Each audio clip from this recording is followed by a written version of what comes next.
आज की इस खास चर्चा में हम डर के विज्ञान और उसके पीछे छिपी खौफनाक कहानियों की गहराई में उतरने वाले हैं। आज हम दो बेहद ही मशहूर और रोंगटे खड़े कर देने वाली भारतीय हॉरर कहानियों का विश्लेषण करेंगे। हम उन परतों को उधेड़ेंगे जो एक बिल्कुल साधारण सी लगने वाली स्थिति को एक भयानक दुस्वप्न में बदल देती हैं। तो चलिए बिना किसी देरी के सीधे उस अंधेरे की तरफ कदम बढ़ाते हैं। बम बम बश सुनकर ही एक अजीब सी सिहरन दौड़ जाती है ना। पुरानी लोक कथाओं की गहराइयों से गूंजता यह खौफनाक मंत्र उस अंधेरे के लिए एक परफेक्ट हुक का काम करता है जिसे आज हम एक्सप्लोर करने वाले हैं। कहते हैं कि ये आवाज़ सुनते ही छुप जाना चाहिए, क्योंकि इसके बाद जो आता है वो मौत से भी ज़्यादा खौफनाक होता है। तो आइए सबसे पहले अपने पहले भाग की तरफ बढ़ते हैं, टू टेल्स ऑफ टेरर, यानी खौफ की दो कहानियां। और यहीं से हमारा दूसरा भाग शुरू होता है, जहां हम एक शहरी किंवदंती और सदियों पुरानी लोक कथा के बीच के गहरे अंतर को समझेंगे। आप देखिए इन दोनों कहानियों के बैकग्राउंड में कितना बड़ा फर्क है। एक तरफ हमारे पास है गोवा का द मेलो हाउस, एकदम घोंटू खंडर हो चुका पुर्तगाली ढांचा जिसकी दीवारों को पेड़ों की जड़ें चीर रही हैं। ऐसा लगता है मानो उस घर ने अनगिनत जानें निगल ली हों। और वहीं दूसरी तरफ है मध्य प्रदेश का बेरमपुर गांव, जो अपनी वादियों में एक बहुत ही रहस्यमयी कोहरे और सदियों पुराने श्राप को समेटे हुए है। अगर हम इन दोनों की तुलना करें तो एक बहुत ही दिलचस्प बात सामने आती है। मॉडर्न हॉरर पूरी तरह से अचानक होने वाले तेज और मनोवैज्ञानिक डर पर निर्भर करता है, जैसे द मेलो हाउस का हिंसक खौफ, जबकि प्राचीन लोक कथाएं पीढ़ियों तक चलने वाले एक धीमे और गहरे खौफ का निर्माण करती हैं। ठीक वैसे ही जैसे बेरमपुर का खौफ धीरे धीरे वहां की हवा के साथ पूरे गांव में फैलता है। अब आते हैं तीसरे भाग पर, द कैटलिस्ट फॉर केओस। आखिर वो क्या चीज है जो आम लोगों को इतने खतरनाक हालातों के बीच धकेल देती है? जरा सोचिए, बीच पर दोस्तों के साथ बॉनफायर चल रहा है और तभी एक बचकानी सी चुनौती मिलती है। इसी एक चुनौती ने 19 साल के समर्थ को अकेले उस अंधेरे में जाने पर मजबूर कर दिया। उसे उस हॉन्टेड हाउस में जाकर सिर्फ एक सेल्फी लेनी थी। बस दोस्तों के सामने अपनी बहादुरी साबित करने की इस छोटी सी जिद ने उसे स्कूटी उठाकर उस सुनसान रास्ते पर डाल दिया जहां से शायद कोई वापसी नहीं थी। लेकिन इसके बिल्कुल उलट अगर हम अपनी दूसरी कहानी को देखें तो वहां शुरुआत पूरी तरह से बौद्धिक है।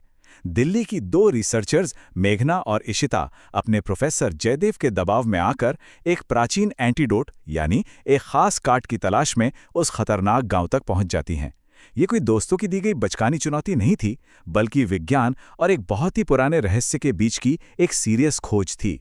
अब इस पूरी रिसर्च के पीछे असली वजह क्या है? वजह है मृत्युंजय अमृत। जी हाँ, अमरता का वो पौराणिक अमृत जो पूर्णिमा की रात एक शापित पेड़ से हरे रंग के लिक्विड के रूप में टपकता है। और सबसे ज्यादा डराने वाली बात यह है कि मेघना लगातार अपने सपनों में एक विशाल पक्षी के साथ इसी पेड़ और हरे पानी को देखती आ रही है। किताब में इस लिक्विड का जिक्र देखकर ही वो उस खौफनाक बेरमपुर गांव जाने के लिए तैयार हुई थी। और इसी के साथ हम अपने चौथे हिस्से में प्रवेश करते हैं, फैंटम्स एंड मिथिकल कर्सेस, जहां खौफ अपना असली रूप दिखाना शुरू करता है। जरा समर्थ के नजरिए से सोचिए, टूटे हुए गेट से अंदर कदम रखना और सड़े हुए जानवर जैसी बदबू का आना। हॉल की दीवारों पर वो अजीब से कार्टून्स जिनकी आंखों की जगह सिर्फ काले धब्बे थे। फिर सेल्फी लेते वक्त अचानक परछाइयां देखना, फोन का रहस्यमयी तरीके से बंद पड़ जाना और अंत में उस अजीब से पेड़ के पास उसके पैरों का जमीन में ऐसे धंस जाना मानो किसी ने उसे नीचे से जकड़ लिया हो। ये सब कदम दर कदम उस पर हावी होता चला गया। और फिर शुरू होता है आवाज़ों का वो खौफनाक सिलसिला। गुर्राने की आवाज़ें, दिल दहला देने वाली चीखें और दो मृत भाइयों की एक दूसरे को नोच खाने वाली लड़ाई की गूंज। ये एक ऐसा ऑडिटरी अनुभव था जहां सालों पहले मर चुके दो भाई आज भी अपने उस अंतहीन झगड़े में फंसे हुए हैं, जिसकी वजह से कभी एक ने दूसरे को चाकू घोंप कर मार डाला था। अब जरा एक पल के लिए मध्य प्रदेश के उस बेरमपुर गांव की तरफ लौटते हैं। यहाँ की लोक कथा का खतरा बिल्कुल अलग है। ये खतरा है निशिर मोलो, चार शापित आदमी जिनकी आंखें लाल चमकती हैं और जो कोहरे के बीच एक ताबूत लेकर चलते हैं। कहते हैं जो इन्हें देख ले उसकी मौत पक्की है। मदन नाम के एक आदमी ने झाड़ियों में छिपकर इन्हें देखा था। उसे लगा वो बच गया, लेकिन जैसे ही पलटा वो चारों ताबूत लिए ठीक उसके पीछे खड़े थे। गांव में जो कुछ भी हो रहा था वो सामान्य बिल्कुल नहीं था।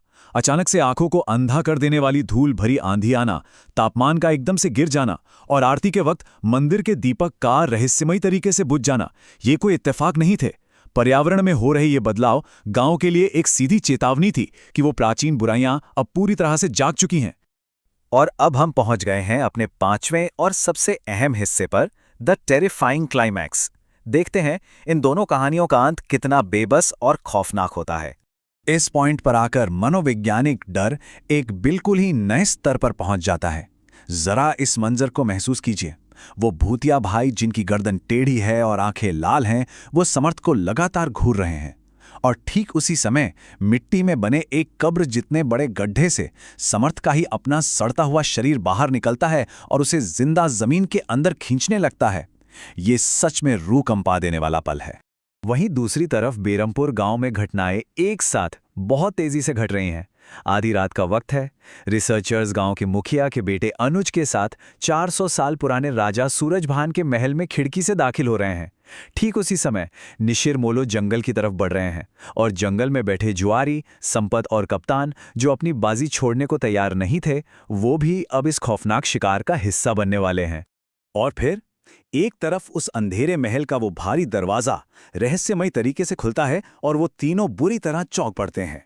वहीं दूसरी तरफ जंगल में उन जुआरियों का सामना एक बेहद खौफनाक अंजाम से होता है। एक दिल दहला देने वाली चीख पूरे गांव का सन्नाटा चीर देती है और वो भूतिया ताबूत अचानक खुल जाता है।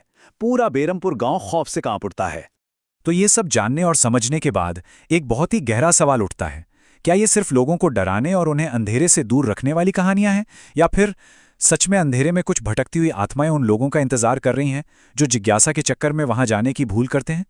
ये सवाल हमें मिथक और वास्तविकता के बीच सोचने पर मजबूर कर देता है और शायद यही डल का असली विज्ञान है। खैर, आज के लिए बस इतना ही।